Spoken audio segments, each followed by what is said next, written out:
ឃើញតកូនខ្ចីៗក៏នឹកឃើញចង់ឆាសៀងញ៉ាំម្ដងហើយឆាសៀងនេះគឺខ្ញុំលាយមួយគ្រឿងក្នុងមាន់មានដូចថ្លើមមាន់កោសមាន់ហើយខ្ញុំក៏បន្ថែមពងទាផងដែរបើនិយាយពីតកូនគឺខ្ចីល្អណាស់បន្ទាប់ពីសក់តកូនហើយយកវាទៅលាង 3-4 ទឹកហើយទុកវាមួយឡែកសិនឥឡូវខ្ញុំមកបន្ថែមពងទា2គ្រាប់ឆាតកូនមួយសៀងលាយកោសមាន់ថ្លើមមាន់ណាឆ្ងាញ់មួយបែបហើយបើបងប្អូនចង់ឲ្យវាកាន់តែឆ្ងាញ់ទៀតនោះកុំភ្លេចបន្ថែមនៅពងទាបន្លែសាច់ខ្ញុំរៀបចំរួចរាល់អស់ហើយឥឡូវចាប់ផ្ដើមដាក់ខ្ទះនៅលើភ្លើងរង់ចាំខ្ទះឲ្យវាស្ងួតទឹកអស់សិនហើយបន្ទាប់មកខ្ទះក្តៅក៏ចាក់ប្រេងឆាចូលហើយចាក់ខ្ទឹមសច្រាមចូលហើយម្លឹងវាឲ្យឡើងពណ៌ឈ្ងុយពី3ត្រឡប់អីចឹងទៅ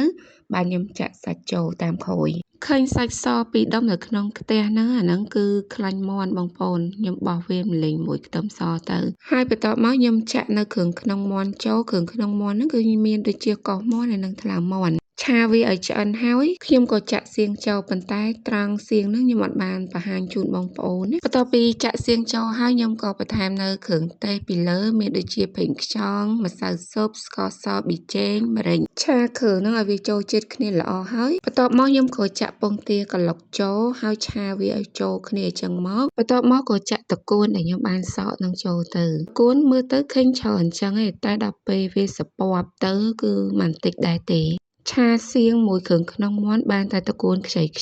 ឆ្ងាញ់បើតកួនចាស់ក៏អត់ឆ្ងាញ់ដែរហើយឃើញថាមុខម្ហូបរបស់ខ្ញុំគឺឆ្អិនរួចរាល់ហើយបងប្អូនចង់សាកអីកុំភ្លេចធ្វើញ៉ាំទាំងអស់គ្នាណាវីដេអូម្ហូបរបស់ខ្ញុំថ្ងៃនេះគឺមានតែប៉ុណ្្នឹងទេជួបខ្ញុំនៅវីដេអូក្រោយអរគុណ